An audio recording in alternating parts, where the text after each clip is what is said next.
Salut à tous, le retour de Trek Segafredo dans cet épisode 9 qui en annonce d'autres, hein, bien sûr, puisqu'on a un Tour de France un petit peu plus tard, et même un Tour de Suisse dans un futur plus proche. Quel futur pour cette équipe? C'est la première partie de ce que je vous proposerai là dans cette vidéo, et ensuite on s'intéressera de près au Dauphiné. Donc voilà, deux axes dans cette vidéo, mais il y a beaucoup de choses à dire avec les fins de contrat de certains, avec la question du leadership de l'équipe et de son évolution. Puis après, on regardera donc Richie Porte en leader. Alors allons-y. L'équipe Trek Segafredo est vieillissante. Il faut le savoir, il faut le dire. On en a tous conscience. Vieillissante globalement, parce qu'il y a quelques coureurs, par contre, qui la composent et qui sont pas du tout vieillissants. Au contraire, sont assez prometteurs. On peut nommer ainsi Mats Pedersen, qui est pour le coup plutôt jeune. Il a moins de 25 ans. Il a des qualités qui ont fait de lui un vrai beau champion du monde. Moi, je le maintiens parce que j'ai trouvé que son titre n'était pas du tout à galvauder à l'époque. Dans cette saison, il y a quelques places intéressantes, il y a quelques performances, mais il n'y a pas de victoire vraiment significative. Il y a justement ce petit échec, parce que c'est Van Der Poel qui a levé les bras sur la Via Roma à San Remo, et puis ensuite c'était un one-man show de Jasper Stuyven, donc forcément Pedersen a dû jouer l'équipier de luxe. Il est encore sous contrat, il représente une forme d'avenir pour moi dans cette équipe-là. Pas question donc de le laisser végéter, il va falloir lui donner du poids, ce sera un de mes objectifs. Ensuite, que serait cette partie sans la présence de Vincenzo Nibali? Nibali, on a fait ce qu'on a pu avec. C'était une victoire sur les Strade Bianche assez tôt dans la saison, avant une deuxième place sur Liège-Bastogne-Liège, qui était pas déshonorante, mais qui était quelque part un petit crève-cœur. Et ensuite, c'était, après le Tour de Romandie, c'était le Giro que je vous ai présenté dans un épisode précédent. Donc, Giro sur lequel on avait... franchement, je m'étais battu parce que c'était très très difficile. Carapace était plus fort en montagne que Vincenzo, et c'était très très difficile. Il a fallu essayer de faire tout ce qu'on pouvait pour gagner du temps par-ci par-là, mais c'est vraiment délicat. Et il y a cette étape, notamment 20, qui est terrible, sur laquelle Nibali perd le maillot rose et finalement va le récupérer à l'étape 21 sur ce contre-la-montre, où il reprendra quelques secondes à Carapace pour gagner ce Giro pour 14 secondes. Donc Nibali a pris ce Giro, je ne considère pas que ce soit une domination, il est encore sous contrat jusqu'en 2021, il a déjà régressé au niveau des notes, hein, et il va falloir chercher quand même un successeur, mais peut-être pas pour cette année, à mon sens. Peut-être plutôt pour l'année d'après. Successeur que ne sera pas Mollema, avec son profil plutôt de puncher qui sait grimper. Leader potentiel quand même d'épreuves par étape. Hein. On a eu notamment une jolie deuxième place sur la flèche wallonne. Là encore, à la Philippe, était impossible à aller chercher. Donc Mollema, encore pour 2 saisons supplémentaires. C'est le jeu qui en a décidé ainsi. J'aurais pu vous parler de Ciccone, dont on attend un peu une progression. Non, j'ai préféré plutôt parler ensuite de Quinn Simmons, ce jeune Américain extrêmement prometteur, que j'ai caché un peu jusque-là, puisque ses seuls faits d'armes sont très très modestes. Hein. C'est quelques places sur les classiques comme ça de la toute fin février, début mars en France.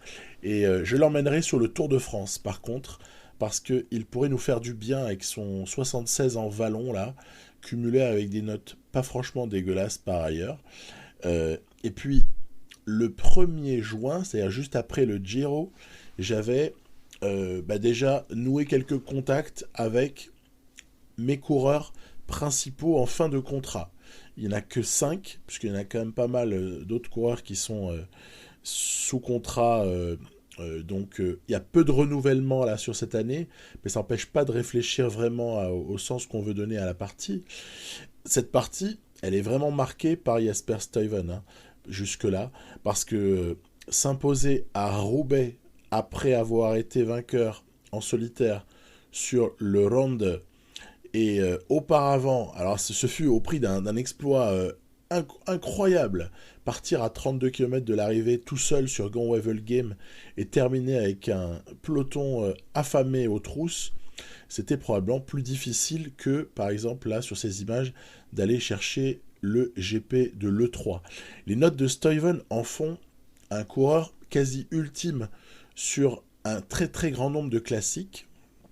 Donc, évidemment, qu'est-ce qu'on peut bien faire quand ce type de gars-là est en fin de contrat? Je vous le demande. Euh, Évidemment, t'as le meilleur type du plateau. Enfin, je pense que Van Der Poel ou Van Aert sont meilleurs, hein, mais ça c'est l'Amstel, parce qu'il a aussi pris l'Amstel Gold Race.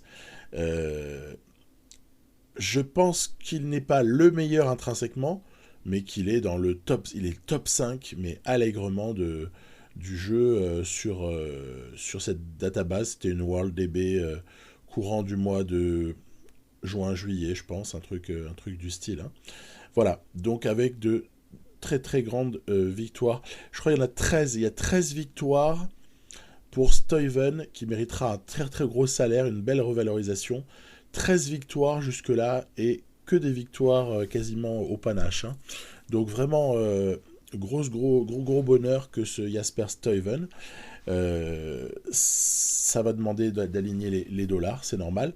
Ensuite, Richie Porte. Alors là, c'est un cas qui est un peu plus délicat, parce que moi, je suis attaché au coureur, je l'aime bien, et j'étais content de l'avoir dans l'équipe. Ça faisait aussi, c'était aussi un côté sympathique d'avoir Trek Segafredo, c'était d'avoir Richie Porte. Après, il a été assez saccagé, mais en fait, en même temps, il sortait d'une mauvaise saison. Il a été assez saccagé sur la database sur laquelle je joue.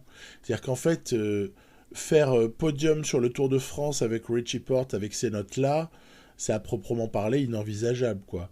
On notera le 62 en descente, qui peut s'argumenter.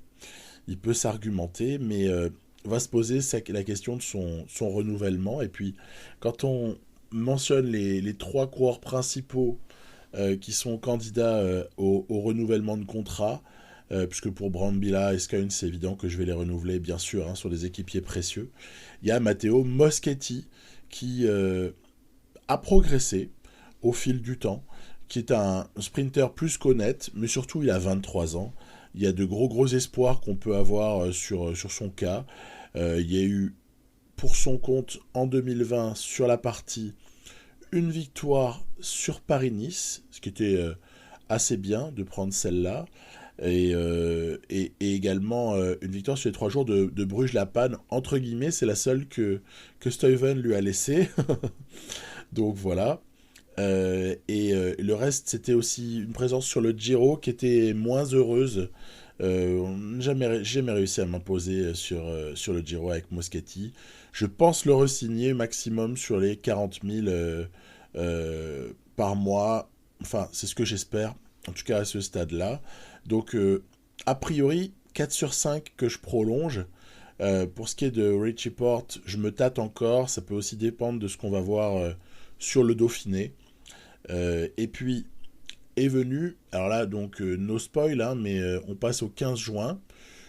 Je vous dis pas ce qui s'est passé sur le Dauphiné et sur le Tour de Suisse. Par contre, très clairement, on est à la pêche aux candidats pour nouer encore quelques contacts. On a plus de 20 points là à dépenser, donc il faut quand même les dépenser. Soit Simon Yates ou Miguel Angel Lopez, ça me paraît un peu facile. Je me suis décidé par contre à contacter Romain Bardet, d'une part. Donc Romain Bardet serait un candidat. Il n'est pas tout jeune, mais ce serait un candidat intéressant pour essayer de jouer un rôle sur un grand tour. Après, ce serait pas facile, hein, ce serait pas quelqu'un de dominant. Il y a quelqu'un qui me tape beaucoup dans l'œil, mais il n'est pas tout jeune non plus, hein, c'est Rafał Majka. Jouer avec Majka, ça me plairait énormément. Un autre coureur, mais alors lui, c'est plus dans la catégorie prometteur, ce serait Pavel Sivakov, qui pourrait beaucoup m'intéresser. Je ne l'ai jamais proposé en vidéo, Sivakov, donc ça peut être assez intéressant.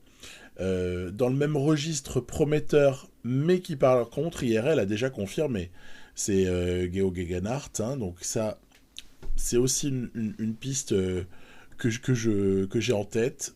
Après, je sais pas encore hein, ce que je vais faire à ce stade-là, mais ce qui est clair, c'est que Geo Gegenhardt peut m'intéresser.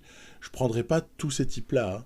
C'est un de ceux-là hein, qu'on peut convoiter. Il y aurait l'éternel espoir TJ Van Garderen. Il a l'avantage d'être américain, ce qui est un atout dans cette équipe Trek Segafredo. Sponsor serait content. Après, qu'est-ce qu'il pourrait réellement nous apporter avec son 75 en montagne? J'ai peur que ce soit assez limité, avec aucune évolution possible et donc une voie de garage quelque part. Je me suis décidé également à faire une petite approche pour Marc Padoun en toute modestie, sans avoir non plus là des espoirs démesurés hein, sur le bonhomme. Donc voilà, le marché est assez bouché. Il n'y a pas de grosses stars. Et donc, difficile parce que avec le seul Nibali comme leader de Grand Tour, il nous en faut au moins un autre, en fait, je pense. Voilà. Et comme Porte risque de régresser, c'est compliqué. À voir. En tout cas, parlons maintenant de ce Dauphiné. Ce Dauphiné sur lequel j'ai emmené un certain nombre de mes coureurs de classiques, justement. Stuyven, Pedersen, Edward Theuns, Alex Kirsch, notamment, hein, pour signaler les plus brillants d'entre eux. Et du coup, Richie Porte a un soutien en montagne qui est assez modeste, mais en même temps, si on se souvient bien, comme j'avais emmené... Déjà l'équipe ne regorge pas de super équipiers au niveau de la montagne. Ça, c'est un premier truc qu'il faut avoir en tête. Après, pour ce qui est par exemple de Bernard ou de Elisonde, je les avais emmenés sur le Giro. Et il faut se souvenir qu'il y a un chevauchement du Giro avec le Dauphiné qui peut se corriger par l'éditeur, hein, mais en tout cas, moi, j'ai pas choisi de le corriger. Et ce qui fait qu'en fait, ce chevauchement, il nous oblige à ne pas sélectionner quelqu'un qui a fait le Giro. Hein. Ça m'a presque obligé d'ailleurs à ne pas aligner Richie Porte sur le Giro, parce que j'avais vraiment le Dauphiné en tête pour son compte. Donc cette première étape, elle se termine assez sympa, c'est à Lyon. Hein. C'est à Lyon, voilà, vous avez reconnu la côte de la Croix-Rousse. On a là l'équipe qu'il faut pour essayer de faire quelques différences et se placer en vue d'un éventuel sprint de manière voilà, assez efficace, je dirais. Hein. On a moyen d'imprimer un très gros rythme, revenir notamment sur le coureur qui restait à l'avant, et on va essayer de rouler. Alors pour qui je savais pas trop si je voulais le faire pour Theuns ou pour Stuyven. En tout cas, je m'étais dit ouais, Pedersen a priori non, parce qu'il avait une forme de jour assez négative. Et du coup, au final, qui va s'imposer? C'est Edward Theuns, donc au prix d'un gros travail d'équipe. Edward Theuns qui s'impose. Enfin, gros travail d'équipe. Il y a le tracteur Pedersen, hein, surtout, qui a été assez fort sur ce coup-là. Le plateau de sprinter n'est pas dément non plus, hein, disons-le. Donc, victoire pour Edward Theuns sur ce coup-là. Et on a ensuite une étape 2, alors, sur laquelle l'arrivée comme ça en côte pourrait nous faire déjà penser à essayer de favoriser Richie Porte dans l'optique de peut-être gagner quelques secondes ou ne fût-ce qu'une bonification qui pourrait être précieuse, enfin, selon l'état des autres favoris par la suite, selon les petites formes du jour aussi, disons-le clairement, parce que ça peut être déterminant.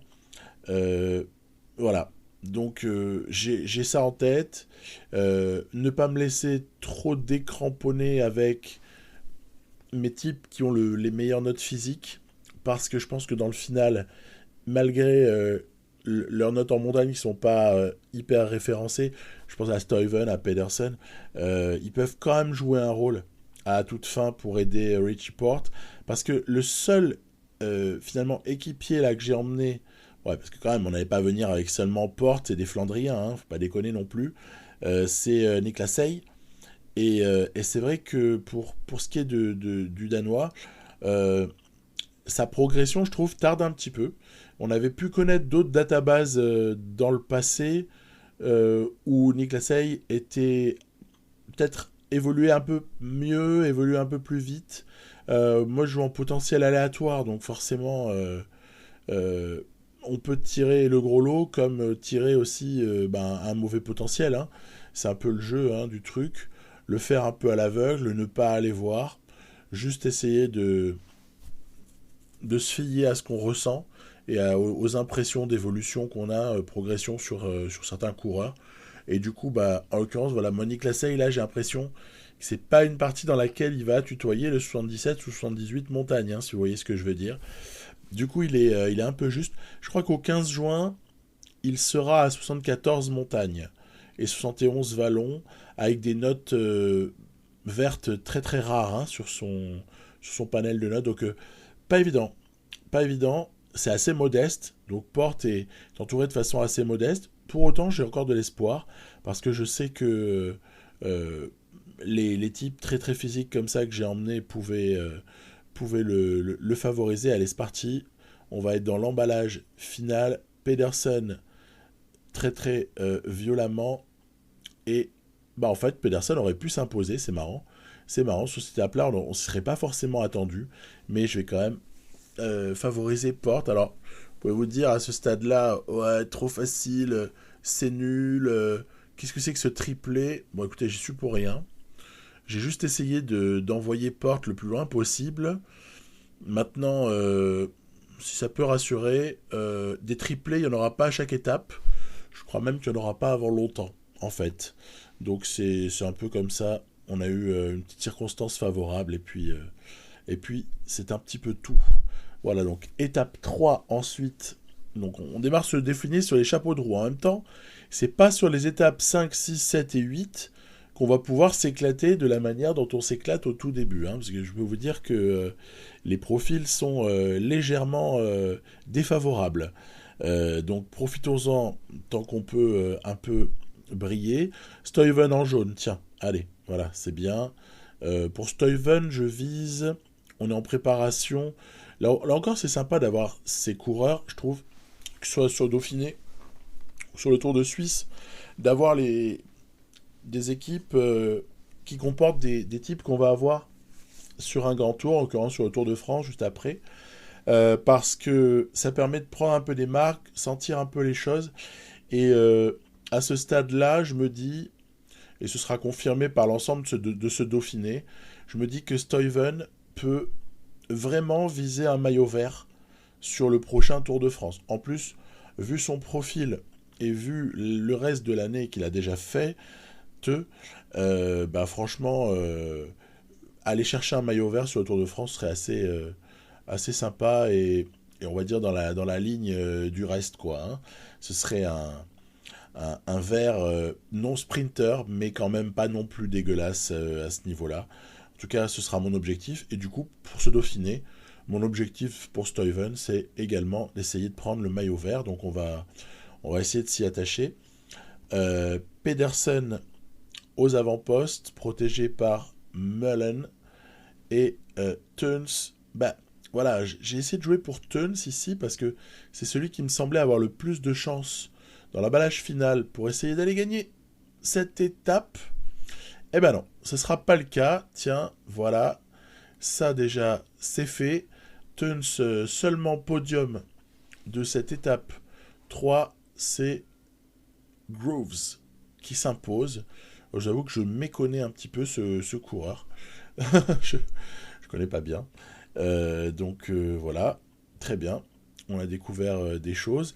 L'étape 4 est encore assez propice à ce que ça termine au sprint, parce que les difficultés sont très très loin de l'arrivée et il y aura un long replat avant de terminer, en tout cas probablement au sprint, ou peut-être une échappée, qui sait. Toujours est-il que moi je joue plutôt le sprint là-dessus, tout en surveillant quand même les écarts à un moment donné, hein, il va falloir faire un petit peu gaffe. Voilà, on franchit le deuxième et dernier GPM du jour et on va ensuite convoler joyeusement vers l'arrivée. Euh, c'est vraiment l'échauffement, hein. Échauffement du Dauphiné, c'est ces 4 premières étapes. Elles sont, de toute façon, c'est souvent, hein, on a comme ça des petites étapes accessibles pour nourrir un petit peu tout le monde, y compris les équipes de sprinters. Et puis après, ça va se durcir et pas qu'un peu. Donc, on va préparer notre sprint assez tranquillement. Euh, que dire? Sinon que le plateau de sprint n'est pas hyper relevé. Par contre, le plateau de leader, ça va, il est quand même assez correct. Il y a Primoz Roglic, il y a Geraint Thomas, il y a quelques très très jolis coureurs, je trouve. Jesper Stuyven va s'imposer. On s'était un peu raté à l'étape précédente, hein, donc là j'ai veillé à ce que ça se passe convenablement et à préparer mon sprint un peu plus proprement. Donc Stuyven confirme son maillot jaune, mais le maillot jaune il va rester sur les épaules de Stuyven, peut-être pas plus loin que le matin de l'étape 5. Regardez-moi cette belle arrivée au sommet du col de Porte. Il y a également Adam Yates, comme ça, voilà, on peut nommer quelques jolis coureurs. Il y a Lennart Kemna également, qui est dans les parages. Il a pas mal évolué chez Bora Hansgrohe, là. Il a pas si mal évolué, il a une note en montagne qui est pas dégueu. C'est un profil global qui est plutôt intéressant pour faire un top 5 peut-être, ou quelque chose comme ça sur ce Dauphiné. Il n'y a pas de Français majeur, je pense en tout cas pouvoir le dire. Il me semble qu'ils sont sur le Tour de Suisse, que ce soit Pinot, que ce soit Godu, par exemple, sont sur le Tour de Suisse. Euh, la Tour, je me demande. Non, la Tour, je crois qu'il est là. Donc, toujours est-il que ben, sur cette étape 5, l'essentiel est d'essayer d'arriver le moins impacté possible, mais c'est pas le cas, hein. J'ai déjà perdu des équipiers, hein, bien évidemment, hein. Donc on est au bas, tout en bas du col de Porte, et bah, on compte nos forces. Mais je m'attendais pas à autre chose, hein. C'est normal, hein. Mais voilà. On est ramené à la réalité, c'est que ça va être très très très difficile. On va essayer de se battre avec Richie Porte pour rester. Bah, vous voyez, je me porte pas forcément aux avant-postes parce que je ne veux pas me consommer trop. Maintenant, le problème, c'est que quand on a quelques coureurs comme ça qui partent, ça demande de réagir. Et bon, on va y aller à l'effort curseur. Est-ce que euh, ça va suffire pour essayer de rentrer sur les hommes forts Roglic, Geraint Thomas, hein, je vous en parlais. On a Dan Martin également, qui est bel et bien présent. Est-ce que Richie Porte peut rentrer? Il est pas mal, je trouve. Il est pas mal. On a encore un petit peu de barre, ça laisse espérer les choses. Et ben voilà, on va essayer de s'y attacher. Mais le fait que certains arrivent, ouais, on a repris Dan Martin notamment, le fait que certains arrivent à suivre Porte prouve également, notamment Thomas de Ghent, hein, qui est un coureur polyvalent de grande qualité. C'est pas moi qui vais le critiquer, mais qui est pas non plus un grimpeur de l'éternel, quoi, hein. Donc ça prouve bien que on fait pas des différences ultimes. Hormis, regardez, sur la toute fin où on va quand même réussir à limiter les dégâts, mais en laissant tout de même la troisième place à Martin. On a également Chris Froome qui est présent dans le top 5. Voilà, Romain Bardet quand même. Et là, c'est les Groupama FDJ qui ont boycotté un peu le Dauphiné là, pour le général, mais Romain Bardet est bel et bien présent. Allons-y pour l'étape 6 à présent. Alors l'étape 6, elle est encore une fois assez imposante. Il y a la Madeleine. Il y a la Madeleine. Et ça, c'est pas rien, hein, ce col hors catégorie que vous apercevez. Et puis l'arrivée au sommet, là encore, elle fait froid dans le dos. Donc Richie Porte bah, semble ne pouvoir espérer, et c'est déjà pas si mal quelque part, un, un top 5 hein, sur ce Dauphiné. Ça m'irait. Ça m'irait. Si sur un malentendu, il y a moyen d'accrocher le top 3, je prends tous les jours. Mais Roglic et Thomas ont semblé un petit peu au-dessus, déjà, sur la première arrivée au sommet. Donc, déjà, je me dis, bah, troisième serait vraiment beau. Et donc, je vais rouler dans ce sens-là, quoi. Hein. Essayer de sauver ça. Alors, très très jolie étape. Hein. Si vous, un de ces jours, vous rencontrez ce Dauphiné, on va dire, estampillé 2020, sur la World DB par exemple, ben franchement, vous allez vous faire plaisir parce que les paysages sont magnifiques, le variant est très très joliment créé. Euh, bon, on sait très bien que le Dauphiné, il a dû être écourté pour des raisons de saison remodelée et donc des conditions différentes dans le cyclisme international en 2020. Hein. On n'a pas besoin de rappeler pourquoi, mais 5 étapes, il avait été concentré sur 5 étapes, et en l'occurrence, on avait viré les étapes accessibles aux sprinters, et ça avait été assez beau hein, quand on réfléchit. Dan Martinez s'était imposé, mais au terme de finalement Bernal qui souffrait, de Pinot qui finalement avait aussi eu du mal à assumer la possibilité de gagner. Il n'était pas encore au top, Thibaut Pinot. Je me souviens d'Alaphilippe qui avait tenté un coup sur une des étapes pour essayer de la gagner, mais qui n'était pas très en jambes encore à ce moment-là, malgré son très très joli Milan-San Remo quelques jours auparavant. Et malgré un mois et demi plus tard, un très joli championnat du monde dont on se souviendra probablement pendant très très longtemps. Donc voilà, j'ai un peu des types qui sont éparpillés dans tous les sens. C'est le lot de ce type d'étape pour nous avec cette équipe-là. Pourquoi est-ce que j'aligne tiens, mes Flandriens je le redis, vous avez deviné, mais je le redis. Ils ont besoin de jours de course situés à ce moment-là hein, pour préparer leur pic de forme pour le Tour de France. Tour de France sur lequel j'ai fait ma sélection, mais en sortie de Giro, c'était assez problématique il a fallu que je regarde vous savez, toutes les constructions de barres, toutes les barres de construction de pics plutôt, pour essayer de voir qu'est-ce qui était possible, qu'est-ce qui n'était pas. Et en l'occurrence, sur le Tour de France, on ira avec Nibali, Mollema, Stuyven, Pedersen et 4 équipiers que j'ai mis longtemps à choisir parce que j'avais des petites hésitations. Je vais emmener Kirch, Skuins, Brambilla et Quinn Simmons. Ça devrait nous permettre de nous faire plaisir. Ce sera un Tour de France 2020. Et je pense qu'avec cette équipe-là, il y a moyen de très très bien entourer Mollema ou Nibali pour ce qui est de la victoire. Alors ici, Thomas est parti, Roglic l'a suivi, et moi je résiste un peu à l'effort curseur là, en essayant de profiter quand même de la barre. Et puis Richie Porte a une bonne forme du jour ce jour-là. Chris Froome, Simon Yates, Dan Martin, Lennart Kemna, voilà. Il y a quelques-uns qui ont lâché. Porte tient bon. Et Thomas va s'imposer. Hein. Thomas va s'imposer. Thomas est très très fort sur ce Dauphiné. Il n'y a absolument rien à faire apparemment contre lui. Il a même fait plier Roglic et Porte termine très très près de Roglic. Ça c'est très très encourageant de voir voilà, du bon Richie Porte sur cette étape-là. Il y avait probablement pas mieux à faire, mais c'est déjà bien quand même d'avoir accroché la 3e place. Et du coup, le podium à ce stade-là, même si la victoire finale semble bien loin et impossible, le podium est une vraie possibilité. Donc, ouais, assez satisfaisant quand même de pouvoir rêver au podium sur ce Dauphiné. Et puis là, vous allez voir, étape 7, qu'est-ce qu'elle est belle. Elle est difficile. Dès le début, elle marque les organismes, elle vide les barres de nos coureurs.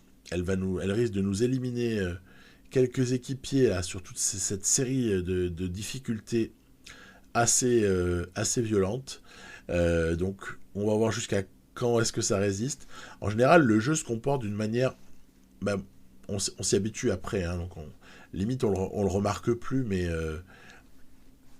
quand j'analyse un peu, c'est intéressant de voir que, au final, quand vous avez des types comme ça, là, des équipiers qui sont pas vraiment fabriqués pour tenir sur ce genre d'étape bien longtemps, au final, il y a quand même moyen, parfois, d'en sauvegarder quelques-uns le plus loin possible, parce que le peloton ne s'est pas encore décidé à rouler.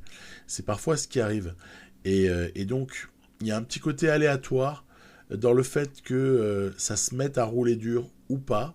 Alors, vous voyez, Pedersen, Tuns lâchent à leur tour, et puis Porte, Stuyven, Hay, pardon, tiennent dans le groupe du maillot jaune.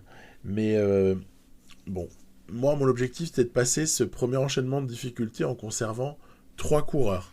Alors, Porte et Hay, évidemment, et le moins mauvais grimpeur des 5 autres, c'est Jasper Stuyven avec son 67, qui est pas dégueulasse en fait. Hein. Pas dégueulasse du tout le type. Surtout après, si on se projette un peu sur le Tour de France, tu prends un plus 4, un plus 3 de manière assez régulière.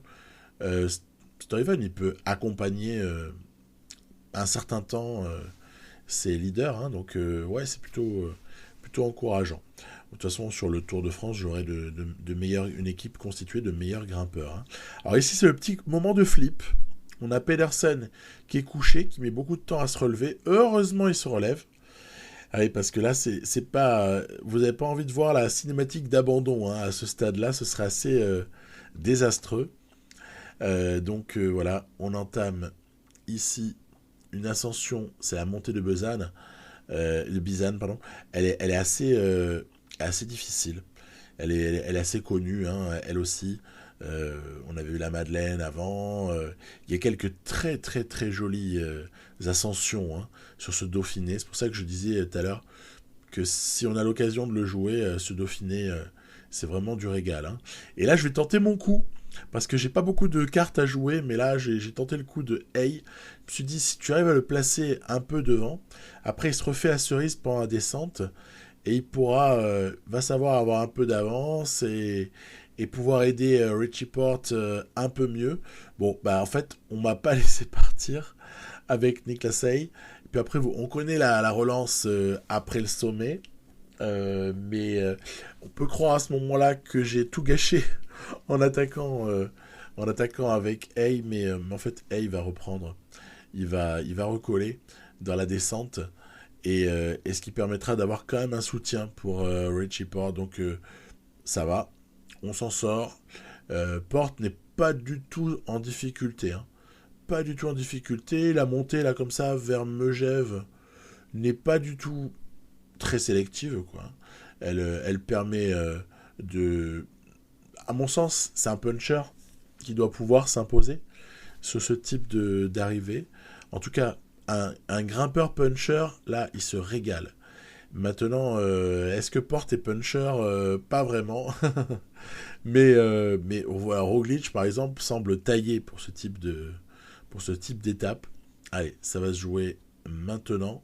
Il va me arriver l'histoire de... Vous savez, quand j'appuie sur le clavier, j'appuie sur A, et puis en fait, ça ne prend pas. Alors j'ai du coup pas pu aller négocier un podium, mais je me demande même si sur l'accélération que j'appuie ou pas sur sprint, j'aurais vraiment gratté grand-chose. Quoi. Je pense pas que j'aurais gagné quoi que ce soit. Par contre, c'est intéressant. Magnus Cort Nielsen a tenu bon. Hein, donc l'échappée est quand même allé au bout sur cette étape 7. Le classement général reste assez stable pour le coup au moment d'aborder l'étape 8. Alors l'étape 8, c'est le moment principal de ce Dauphiné. C'est le truc sur lequel il ne faut pas rater ce qui va se passer. Donc c'est un circuit, enfin c'est une boucle autour de Megève, donc c'est assez intéressant, avec arrivé au même endroit que la veille. Hein. Mais vous vous souvenez, si vous avez regardé le Dauphiné, vous le savez déjà. Donc, je vais essayer de sortir avec Stuyven. Je me dis, allez, il y a peut-être des petits points là pour le maillot vert à gratter, plus peut-être le fait d'anticiper les ascensions. Il y a peut-être moyen comme ça de placer Stuyven pour qu'il ne subisse pas autant les difficultés et qu'il puisse être d'un vrai secours à Richie Porte, bah, allons-y, soyons dans mes rêves les plus fous, dans la montée vers Megève. Mais ça, c'est ce dont je rêvais. Voilà. Puis entre le rêve et la réalité, il y a souvent une grande différence. En l'occurrence, Stuyven, le pauvre, il n'a pas résisté bien longtemps. Dès lors qu'il y a eu du fort pourcentage, c'était un peu terminé pour lui. Alors donc, rapidement, l'avance qui était belle, hein. Il y avait une jolie avance sur le peloton. L'échappée, elle pouvait espérer quelque chose. Mais en l'occurrence, là, plus grand-chose. Donc je vais bientôt me relever. Hein. On va pas se mentir, voilà. Stuyven va se relever, réintégrer le groupe Geraint Thomas pour essayer par contre là d'accompagner le plus longtemps possible Richie Porte. Et donc quelque part, si j'arrive à accompagner avec Stuyven, ça économise Niklas Hey. C'est ça un peu l'intérêt. C'est que si Hey peut servir dans le final à protéger Richie Porte, ben on a gagné à ce moment-là. On a gagné, je veux dire. On est allé optimiser nos possibilités. Et c'est là que, oups, il y a un petit problème. Il y a un petit problème, c'est que mon pauvre Richie Porte a chuté. Alors évidemment, on va relever sans trop tarder Niklas Hey et Jesper Stuyven, mais Porte est obligé comme ça de boucher un trou assez conséquent. C'est une très très mauvaise affaire. Ensuite, je vais du coup sacrifier mes équipiers pour essayer de rentrer parce que à l'avant, il n'est pas dit que ça roule trop fort. En tout cas, j'en ai pas l'impression. Et du coup, j'ai quand même de l'espoir de rentrer. Voilà. Alors, est-ce que l'espoir va être couronné de succès ou est-ce que on va buter et qu'on va jamais réussir à revenir? Bah, déjà, quand on fait rouler Stuyven, juste pour vous dire, Porte, rien qu'en suivant Stuyven dans la roue, Porte, il perd de la barre, quoi. Tellement il y a un différentiel en qualité de rouleur entre les deux. Après c'est Niklas Hey qui va devoir aussi s'employer. Stuyven ensuite va donner tout ce qui lui restait. Oui, parce que du coup, entre-temps, ça a réaccéléré dans le peloton. On est vraiment pas... Et on n'est pas chanceux, quand même. Faut le dire. Hein. C'est vraiment tout sauf du bol, quoi. Parce que là, cette chute, elle fait très très mal. Déjà qu'on avait hérité d'un -1, chute. Alors, ok, on réintègre le groupe. Après, quand on regarde un peu, je l'ai fait en cours d'étape, le classement, Kemna peut être une menace pour garder le top 5. Mais ce qui fait encore plus mal, c'est cette accélération subite d'Adam Yates. Oui, pourquoi j'ai dit Simon tout à l'heure? C'est Adam, bien sûr. Adam Yates qui accélère, mais ça, c'est pas bon du tout. Parce que comme il est relativement placé au général, ça excite tout le monde, ça réaccélère, et ça fait mal à Richie Porte, lequel n'arrive pas à récupérer de la barre. Il est tout seul depuis bien trop longtemps, et il n'arrive pas à reprendre de la barre. C'est quasi impossible, parce que dans les descentes, il reprend rien. Dans les montées, ça suraccélère, et c'est comme ça qu'on va se retrouver carrément à lâcher sur la queue du peloton au moment où quelques cassures interviennent. Froome roule à bloc pour Geraint Thomas, et il ne me reste plus que mes yeux pour pleurer. Et pour constater aussi l'étendue des dégâts, regardez-moi ça, c'est magique. Donc il y a un groupe de poursuivants là par rapport à notamment, voilà, Roglic a été pour ainsi dire repris, et Porte, il a toutes les peines du monde, personne l'aide, il a toutes les peines du monde à essayer de limiter l'écart en fait. Hein. Donc c'est assez dramatique ce qui se passe sur cette étape 8, c'est un peu un crève-cœur. On avait un podium envisageable, et puis au final, ça va être pas grand-chose, ça va être quoi? Un top 10 peut-être? Et encore. Tiens, là c'est Pierre Latour qui se débat à l'avant. Lui est rescapé de l'échappée, alors que Thomas et Roglic, qui commence d'ailleurs à lâcher, Pierre Latour a l'air d'être bien parti pour aller s'imposer en solitaire. Sauf si Roglic le reprend. Oh là là, il y a une vraie lutte. Il y a une vraie lutte devant entre Roglic, Thomas et Latour pour ce qui est de la victoire finale. On est toujours donc arrivé près de l'altiport de Megève. Thomas en 1, Roglic en 2, Latour. Et nous, on n'est pas là, on n'est pas derrière, on n'est encore pas derrière, on est très très très loin. Et on va terminer en mocheté, si j'ose dire. On n'est même pas top 16, tu parles. Même pas du tout. Victoire finale de Geraint Thomas sur ce Dauphiné. Et malheureusement, 7ème place pour Richie Porte. On perd le top 5, outre le podium, sur cette malheureuse chute de l'étape 8. Alors espérons qu'on aura plus de chance. Après, ça s'équilibre. Un coup, tu vas avoir de la chance, un coup, t'en auras pas. Bon, on espère en avoir bientôt, hein, et puis, soit sur le Tour de Suisse, soit sur le Tour de France, qui est encore un peu mieux même. Voilà. Donc, bien triste pour l'ami Porte. Vous me direz ce que vous pensez de mes hypothèses de recrutement dans les coms, mais je vous fais confiance là-dessus. Je vous dis à très bientôt.